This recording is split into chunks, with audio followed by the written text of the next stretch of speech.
आज हम इंसान के अस्तित्व के विषय में चर्चा करेंगे।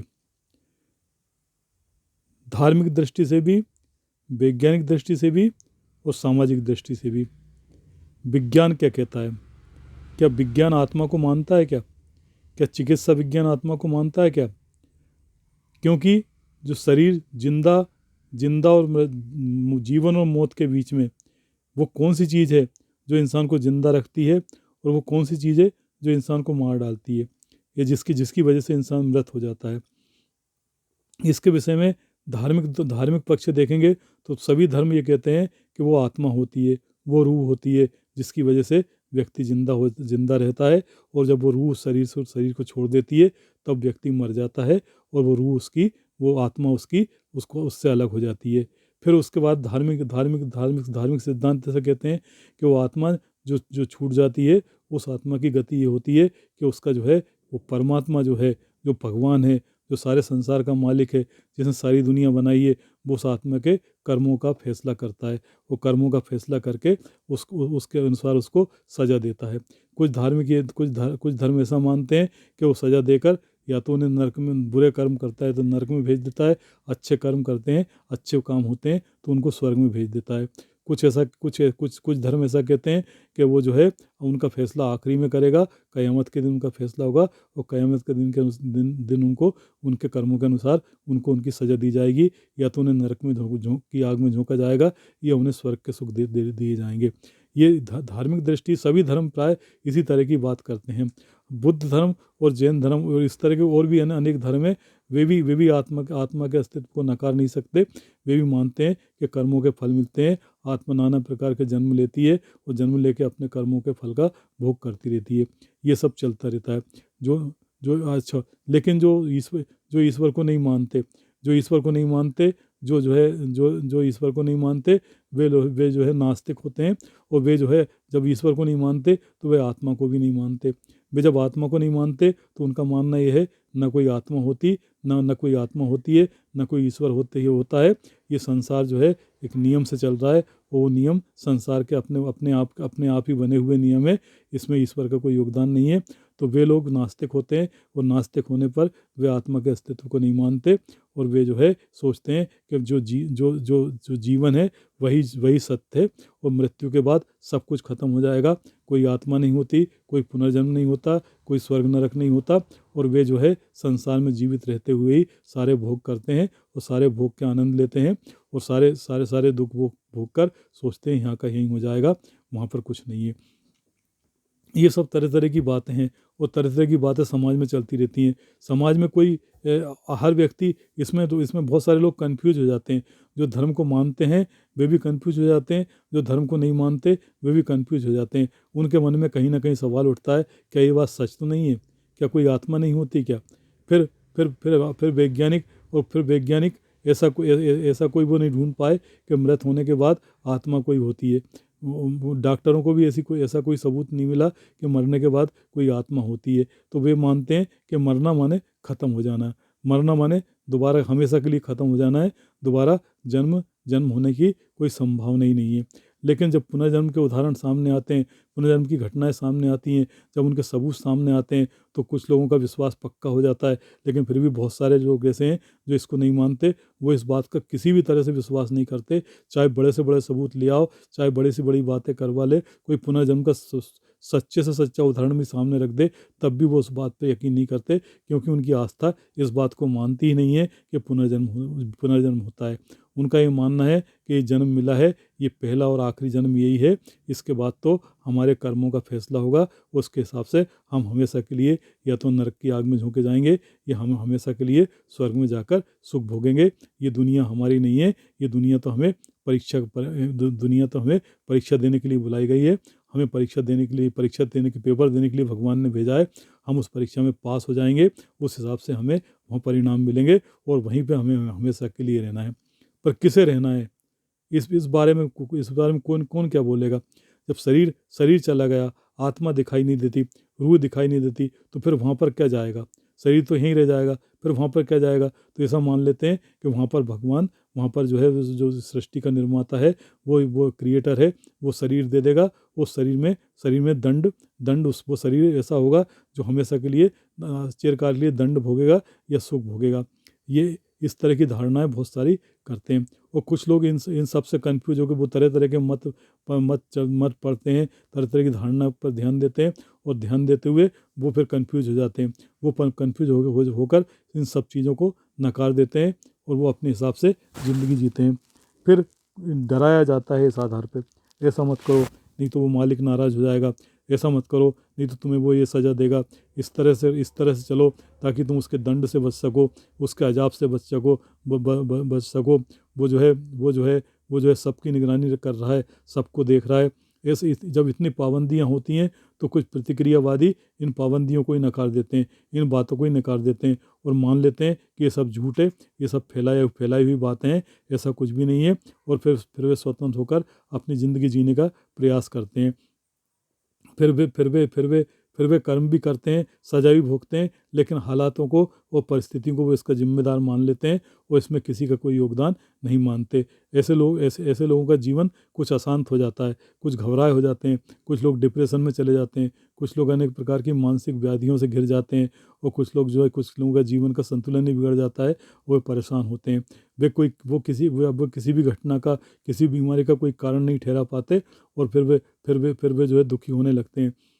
फिर कुछ लोग ऐसे होते हैं जो सक्षम होते हैं, या वो सोचते हैं कि सब चीज़ें उनके अनुकूल होंगी, पर उनके अनुकूल चीज़ें नहीं होती। कुछ घटनाएं ऐसी होती हैं जो अप्रत्याशित होती हैं, जो उनकी आस्था को डिगा देती हैं, और फिर वे जो है फिर जो है उनसे विचलित हो जाते हैं।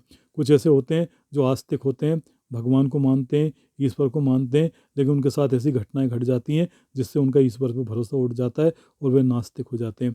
ऐसे लोग भी एक ज़िंदगी जीते हैं, वो ज़िंदगी भी आनंद से नहीं होती, सुख से रहित होती है, और वो उनके जीवन में कभी कभी बहुत विचलन पैदा कर देती है। वो अवसाद की स्थिति में जीते रहते हैं। ये समाज, ये संसार, ये ज़िंदगी बहुत बेहतर है, बहुत खूबसूरत है, बहुत प्यारी है अगर इसको ठीक ढंग से जिया जाए। लेकिन हमारी धारणाएं, हमारी अवधारणाएं, हमारी मान्यताएं और ये धार्मिक प्रकार की विचारधाराएं, ये हमें विचलित करती हैं, ये हर इंसान को कंफ्यूज करती हैं। इंसान तय ही नहीं कर पाता कि वो कहाँ जाए, वो क्या करे। और इसमें कई बार ये होता है कि विभिन्न धर्म के प्रचारक अपने अपने धर्म का प्रचार करते हैं और अपनी बात को बिल्कुल सही सिद्ध करते हैं। इसके लिए बड़े बड़े दावे करते हैं, और उन दावों में ही भ्रम पैदा होता है। वे एक दूसरे की आलोचनाएं करते हैं, एक दूसरे की निंदा करते हैं, एक दूसरे के सिद्धांतों को गलत बताते हैं, और कहते हैं कि अगर उस धर्म में जाओगे तो तुम्हें नरक में जाना पड़ेगा, हमारे धर्म में आओगे तो तुम्हें स्वर्ग मिलेगा, हमारे धर्म में आओगे, हमारा धर्म ही सच्चा है, हमारा ईश्वर ही सच्चा है, हमारा मालिक ही सच्चा है। इस तरह का भ्रम फैलाते हैं, और कुछ लोग इनकी बातों में आ भी जाते हैं। आके वो उस धर्म को फॉलो करने लगते हैं। फिर बाद में दूसरे धर्म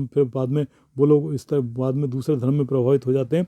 इस तरह वो डगमग होकर अपनी ज़िंदगी जी पाते हैं। वे तय ही नहीं कर पाते कि उन्हें क्या करना है और किस तरह से जीवन जीना है। वे अपने जीवन को वैसे ही नरक बना लेते हैं।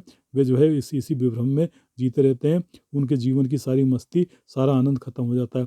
वे कोई कर्म करते हैं, कोई काम करते हैं, कहीं जाते आते हैं, कहीं उठते बैठते हैं, किसी से बात करते हैं, उन्हें हर समय डर सताया रहता है, कहीं ये गलत तो नहीं है, कहीं इससे ईश्वर नाराज़ तो नहीं हो जाएगा, कहीं इसकी हमें बहुत बड़ा पाप तो नहीं मिलेगा, कहीं इसकी सज़ा तो नहीं मिलेगी। इसका फ़ायदा कुछ पाखंडी, कुछ लालची, कुछ लोभी लोग उठाते हैं। वे कहते हैं हम भगवान के बहुत करीब हैं, और हम तो भगवान के सदृश ही हैं, और तुम हमें अपना दान करो, हमें अपना पुण्य करो, हमारे लिए सब कुछ करो, हमें सबको समर्पित कर दो, तो तुम पर ईश्वर की कृपा होगी और तुम्हें नरक में नहीं जाना पड़ेगा। लोग उनकी बातों में मान लेते हैं, आ जाते हैं, और वे इतने अहंकारी और इतने कुटिल होते हैं, वे भगवान को भी नकार देते हैं। वे कहते हैं भगवान किसने देखा है, हमें देखो, हम ही भगवान हैं। कुछ अपने आप को स्वघोषित अवतार बता देते हैं, वो कहते हैं हम ही भगवान के अवतार हैं और हम तुम सबको मुक्ति दिलाने आए हैं। ऐसा करके भी भ्रम फैला देते हैं और लोग उनकी बात को मान लेते हैं। ऐसे कल की अवतार अपने आप को कल के अवतार घोषित करने वाले बहुत सालों से है। अभी तक अगर खोजोगे आप, तो आपको सैकड़ों ऐसे उदाहरण मिल जाएंगे जो अपने आप को कल की अवतार घोषित कर चुके हैं। और ऐसे कुछ तो ऐसे हैं जिन्होंने अपने को कल की अवतार घोषित हुआ घोषित किया और उनकी मौत या तो बीमारियों से हुई या दुर्घटना में हुई या बड़ी पीड़ादायक हुई। वे कुछ भी नहीं कर पाए और अपने आप को अपनी अपनी पूजा करवाते रहे, लेकिन वो अपनी एक साधारण सी बीमारी भी ठीक नहीं कर पाए। ऐसे लोग भी समाज में अपना अपना स्थान जमा लेते हैं, अपना प्रभुत्व जमा लेते हैं, अपने पाखंड का जाल फैलाकर अपनी दुकानदारी चलाते हैं और लोग भोले भाले लोग इनकी बातों में आकर अपना जीवन, समय, वक्त सब कुछ बर्बाद कर देते हैं। कुछ लोग तो ऐसे हैं जो अपने काम धंधा छोड़कर अपने धन दौलत को दांव पे लगाकर और इनके फेर में आकर पूरी तरह बर्बाद होकर बैठे हैं। अंत में इनको कुछ नहीं मिलता, अंत में इन्हें कुछ हासिल नहीं होता। कुछ एक बार एक व्यक्ति जो है एक साधु टाइप के, संत टाइप के व्यक्ति से आकर्षित हो गया, उनके प्रभाव में आ गया। उनके प्रभाव में आके उसने अपना घर बार छोड़ दिया, मकान ज़मीन जायदाद सब बेच दी, सब बेचकर सारी संपत्ति उनके हवाले करके अपने आप को उनके समर्पित कर दिया। उनके समर्पित होकर सेवा भाव से उनकी सेवा करने लगा। लेकिन धीरे धीरे जब वहाँ रहते हुए उसे बहुत दिन हो गया तो पता चला कि उससे बड़ा पापी, उससे बड़ा दुरात्मा, उससे बड़ा दुष्ट कोई भी नहीं है और उसके साथ रहना तो पाप के बराबर है। और वो जो है इसके बाद पछताने लगा, लेकिन वो कुछ नहीं कर सकता था। सारी चीज़ें उसके हाथ से फिसल चुकी थी, सारा समय उसके हाथ से जा चुका था और अब वो बिल्कुल किसी काम का नहीं रह गया था। वो क्या करता, वो परेशान होता। उसका क्या हुआ, पहले तो डिप्रेशन में आ गया, फिर उसका मानसिक संतुलन गड़बड़ाया और मानसिक संतुलन जब गड़बड़ाया तो उस व्यक्ति ने, जिसने उसका सारा धन हरण कर लिया था, सारे पैसे ले लिए थे, उसको कंगाल कर दिया था, उसने उसको अपने आश्रम से निकाल दिया और वो भीख दर दर का भिखारी बन के भीख मांग के उसने नरक की ज़िंदगी जी रहा है। ऐसे लोग बहुत सारे हैं जिस तरह से बर्बाद होकर बैठे हैं। ये इन लोगों की बातों में आकर अपना कीमती समय बर्बाद कर देते हैं और इनके बताए हुए उल जलूल उपायों को करके अपना जीवन बर्बाद कर देते हैं और अपना सारा समय, सारा सुख और सारा आनंद खो देते हैं। आप सोचिए, अगर ये सब कुछ नहीं होता तो इंसान का जीवन कितना आनंददायक होता, कितना सुखमय होता, कितना कल्याणकारी होता, कितनी अच्छे से रहता वो। और इस बारे में अगर आपको यकीन नहीं आए तो देखिए, पशु पक्षियों में ऐसी कोई धारणा नहीं होती, ऐसे कोई धर्म नहीं होते, ऐसी कोई पूजा की पद्धतियाँ नहीं होते, ऐसे कोई तीर्थ व्रत नहीं होते, ऐसे कोई धर्म गुरु और विचारक नहीं होते, ऐसे कोई आश्रम नहीं होते, ऐसे कोई मंदिर मठ प्रतिष्ठान किसी प्रकार का कोई संस्थान नहीं होता है। और वो जो है न कोई अस्पताल होता, न कोई चिकित्साएं होती, न किसी प्रकार के, न कोई समाज सेवी संस्थाएं होती, न कोई दान पुण्य करने वाले होते, न कोई संगठन होते, न कोई आश्रम होते। और इसके बाद भी वे अपने जीवन को शानदार तरीके से जीते हैं, आनंदपूर्ण ढंग से जीते हैं और प्रकृति के अनुसार जीते हैं, प्रकृति के अनुकूल रहकर जीते हैं और अपना पूरा जीवन संतुलित होकर अपना जीवन व्यतीत करते हैं। और इसके बाद अंत में वे भी हमारी तरह ही नष्ट हो जाते हैं। एक बात बताइए, अगर लोग कहते हैं कि अगर जीवन मरने के बाद व्यक्ति अमर रहता है, उसकी आत्मा अमर रहती है, ये बात सही हो सकती है या नहीं हो सकती, इस विषय में नहीं पढ़ना चाहता मैं। ये सबकी अपनी अपनी धारणाएं, मान्यताएं हैं। लेकिन जब उनसे पूछो कि ये जो व्यक्ति जब मरता है तो क्या होता है, तो वो कहेंगे या तो वो स्वर्ग में जाता है या नरक में जाता है या उसका जन्म हो जाता है या फिर भूत प्रेत बन जाता है। अगर ये बात मान लें तो क्या हम फिर ये भी कह सकते हैं कि फिर पशु पक्षी जो रहते हैं ये क्यों, ये मरने के बाद भूत प्रेत क्यों नहीं बनते, ये इनके भूत प्रेत देखने में क्यों नहीं आते? कभी किसी ने किसी कुत्ते का भूत देखा है, कभी किसी ने बिल्ली का भूत देखा है?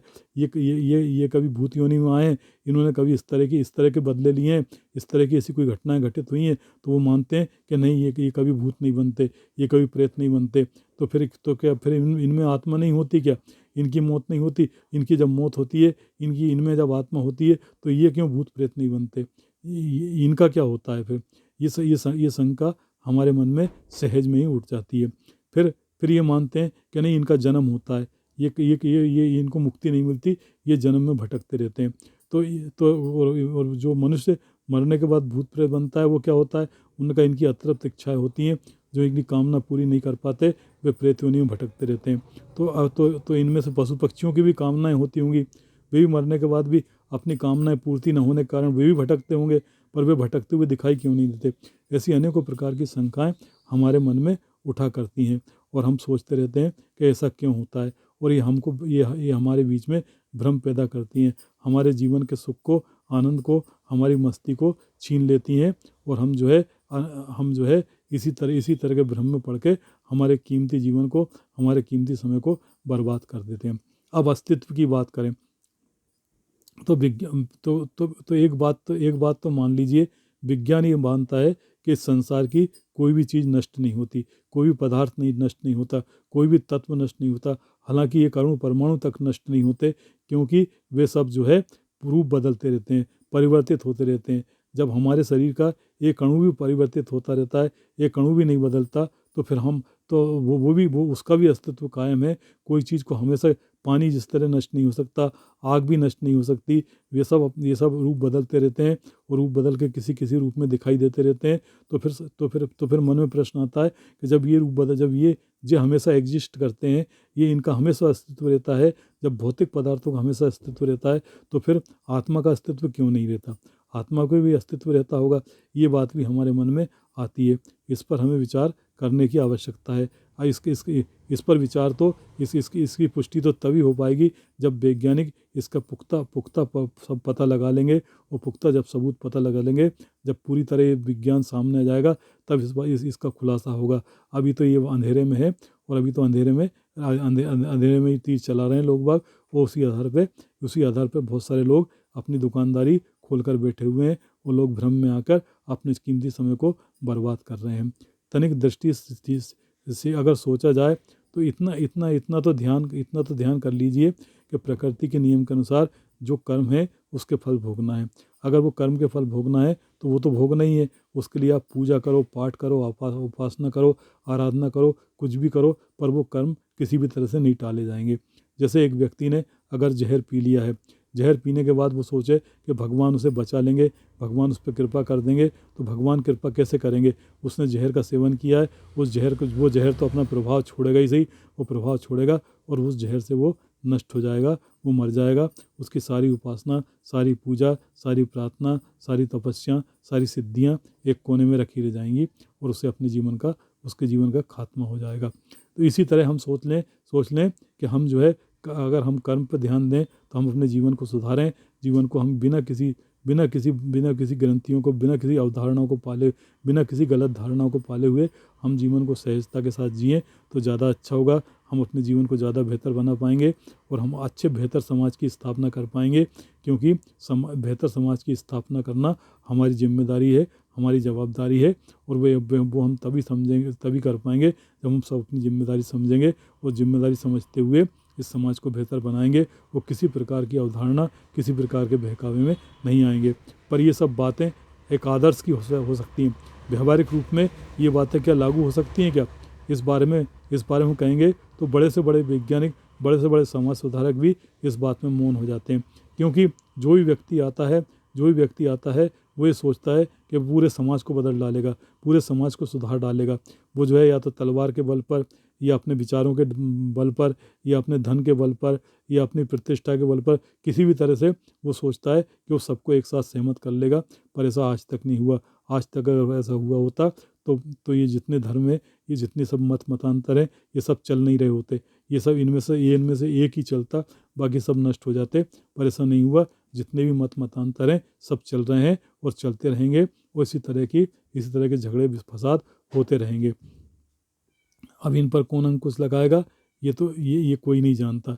लेकिन इसके बाद भी इतना तो तय है कि अस्तित्व की जहाँ तक बात है, उस पर विचार करने की ज़रूरत है कि इस संसार में जैसे धरती का अस्तित्व है, सूर्य का अस्तित्व, चांद सितारों का अस्तित्व है, हर चीज़ का अस्तित्व है, अंतरिक्ष में हर सब का अस्तित्व है, और ये अस्तित्व हमेशा अटल अमर है। तो फिर इंसान का अस्तित्व भी अटल अमर होना चाहिए। फिर इसके बारे में पुनर्जन्म के बारे में विचार करने की ज़रूरत पड़ जाएगी। फिर बहुत सारी बातें हमारे सामने नई पैदा हो जाएंगी, जिनके बारे में हम शोध करेंगे, विचार करेंगे। तब तक तो इतना तय है कि जब तक कोई चीज़ सिद्ध नहीं होती, जब तक किसी चीज़ की पूरी तरह खोज नहीं हो जाती, तब तक हमारे जीवन को आराम से जिएं, आनंद के साथ जिएं, बिना किसी भ्रम में होकर जिएं, और बिना किसी प्रलोभन में होकर जिएं। ज़िंदगी जैसी है उसको अच्छी तरह जिएं। वही आनंदकर है, वही सुखकार है। इसी में हमारे जीवन का सार भी है, इसी में जीवन का आनंद भी है, इसी में जीवन की मस्ती भी है।